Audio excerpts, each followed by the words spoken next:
नमस्कार दोस्तों, स्वागत है आपका एक बार फिर से हमारे इस चैनल सनातन धर्म का संसार पर। तुलसी में घर का ऐसा जल भूल कर भी मत चढ़ाना, पूरा घर कंगाल हो जाएगा, घर में गरीबी आ जाएगी। इसी के साथ हम जानेंगे कि किस दिन महिलाओं को तुलसी माँ को कभी भी गलती से भी जल नहीं देना चाहिए, वरना होता है घोर अनर्थ। माँ तुलसी के साथ ही माँ लक्ष्मी भी हो जाती है क्रोधित। तो पूरी जानकारी के लिए वीडियो को अंत तक जरूर देखना।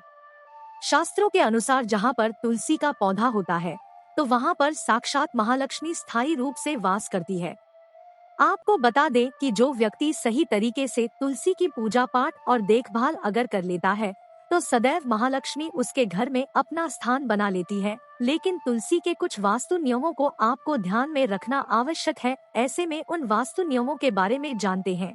नंबर 1, नियमित तौर पर तुलसी के दर्शन करने और हाथ जोड़ने से व्यक्ति के सभी पाप खत्म हो जाते हैं।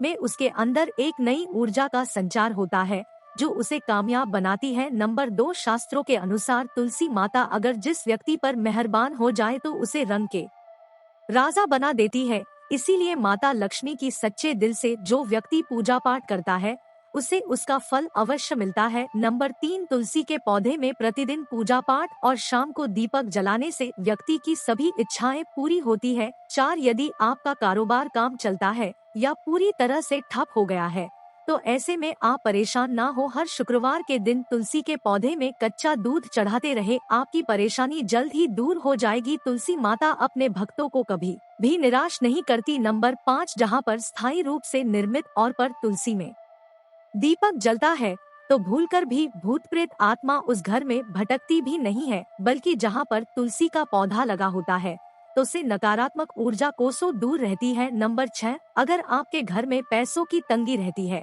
और घर की जमा पूंजी धीरे धीरे कम होती जा रही है तो ऐसे में आप तुरंत तुलसी का पौधा घर पर ले आए और नियमित रूप से उसकी पूजा करें और देखें तुलसी माता का चमत्कार। नंबर 7, 100 गुना फल की प्राप्ति के लिए विष्णु भगवान की पूजा में तुलसी के पत्तों का बहुत महत्व है। कहते हैं अगर आपके पास भगवान को चढ़ाने के लिए कोई भोग ना हो तो केवल तुलसी का पत्ता चढ़ा दे, वो प्रसन्न जाती है। वैसे तो प्रत्येक देवी देवता की पूजा में तुलसी दल का उपयोग किया जाता है, लेकिन भगवान शंकर और गणेश की पूजा में तुलसी का उपयोग नहीं किया जाता। नंबर 8, अगर आपके बच्चे को किसी की बुरी नजर लगी है तो उसे बचाने के लिए तुलसी के 7 पत्ते और 7 काली मिर्च के दाने मुट्ठी में लेकर बच्चे के सिर से पैर तक 7 बार उतार कर घर के पीछे की तरफ रख दे, सब ठीक हो जाता है। यह को क्लॉकवाइज डायरेक्शन में घुमाना है, यानी घड़ी की सुई की दिशा में उतरनी है। नंबर 9, परेशानी को जड़ से खत्म करने के लिए और बीमारी को दूर भगाने के लिए शाम होने से पहले 4-5 तुलसी के पत्ते तोड़कर तकिए के नीचे रखकर सो जाएं और सुबह होने के बाद कुछ पत्ते खा लें। धीरे धीरे आपकी सभी समस्या खत्म हो जाएंगे। ऐसे में बैठे हुए पत्ते फिर से तकिए के नीचे रखकर सो जाएं और सुबह खा लें। यह अपनाएं और देखिए चमत्कार।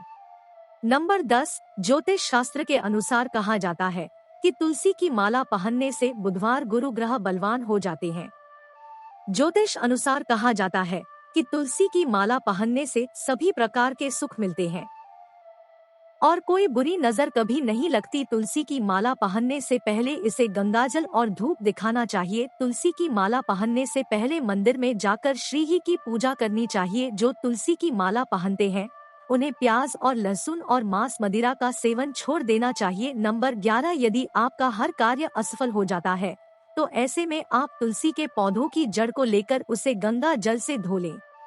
इसके बाद ही इसकी ठीक तरह से पूजा करें और फिर पीले कपड़े में बांधकर रख दें। धीरे धीरे आपकी सभी समस्याओं का अंत हो जाएगा। नंबर 12, जो व्यक्ति तुलसी के पाउडर का इस्तेमाल करते हैं तो वह हमेशा भयंकर से भयंकर बीमारी से बचा रहता है। तो का पाउडर कई अनेकों बीमारियों को जड़ से खत्म करता है। नंबर 13, जो व्यक्ति सच्चे दिल से तुलसी विवाह करवाता है तो सभी देवी देवताओं की कृपा उस पर बरसती है। तुलसी माता सदैव उसके साथ रहती है और उसके हर बिगड़े कार्य को पूरा कर देती है। नंबर 14, तुलसी को कौन सी दिशा में रखें, आइए जानते हैं। वास्तु शास्त्र के अनुसार तुलसी का पौधा लगाने के लिए उत्तर दिशा उत्तर पूर्व दिशा या फिर पूर्व दिशा का चुनाव करना चाहिए। सबसे है नंबर 15, तुलसी का पौधा कभी भी घर पर लाएं तो बृहस्पतिवार के दिन ही ले और सुबह के समय है लगाएं, और ऐसे में गलती से भी तुलसी के नीचे नहीं शिवलिंग को रखें और ना ही गणेश की प्रतिमा को। इस बात का विशेष ध्यान रखें कि तुलसी पर कभी भी गंगा या अशुद्ध जल नहीं चढ़ाना चाहिए। हमेशा साफ शुद्ध जल का ही उपयोग करें। अगर जो पानी पीने के लायक ना हो तो ऐसे जल का उपयोग ना ही करें। जिस जल को पीने के लिए उपयोग कर सकते हैं, ऐसे जल से ही तुलसी को पानी देना चाहिए। इसके अलावा कुछ और बातों पर भी ध्यान देने की जरूरत। अगर आपने घर की तुलसी छत पर रखी है तो निश्चित रूप से आपके घर के उत्तर दिशा में चींटियां निकलने शुरू हो जाएंगी। घर की उत्तर दिशा में कहीं ना कहीं दरारें पड़नी भी शुरू हो जाएंगे। जिन लोगों के घर पर तुलसी का पौधा नहीं होता वहाँ पर कबूतर अपना घोंसला बना लेते हैं। इसे बुरे केतु की निशानी माना जाता है। ध्यान देने वाली बात यह है कि दक्षिण पश्चिम में और दक्षिण में हमेशा श्यामा तुलसी रखी जाती है। शाम तुलसी में पत्तियां बिल्कुल हरी और बड़ी होती है। इससे तुलसा जी भी कहते हैं। तुलसी जी को दक्षिण दिशा में रखने पर वास्तु दोष दूर होता है। दोस्तों, तुलसी को घर की छत पर रखना शुभ नहीं माना जाता। अगर आपके पास तुलसी जी को छत पर रखने के सिवाय कोई और जगह नहीं है तो एक विशेष उपाय करें। लस्सी कभी भी अकेले ना रखें, हमेशा उसे केले के पौधे के साथ रखें। दोनों पौधे बिल्कुल साथ में रखें और मौली से बांधें। इससे आपको वास्तु दोष की हानि नहीं होगी। सबसे ज्यादा महिलाएं सवाल पूछे जाती है वे ये है कि क्या मासिक धर्म के दौरान तुलसी की पूजा की जा सकती है? क्या महिलाएं तुलसी को मासिक धर्म के दौरान जल चढ़ा सकती हैं? चलिए इसके बारे में भी जान लेते हैं। दोस्तों, मासिक धर्म के दौरान औरतें अपवित्र होती हैं और इसीलिए मासिक धर्म के दौरान कुछ काम ऐसे हैं जो नहीं करनी चाहिए। जैसे अचार को हाथ नहीं लगाना चाहिए, वह खराब हो जाता है।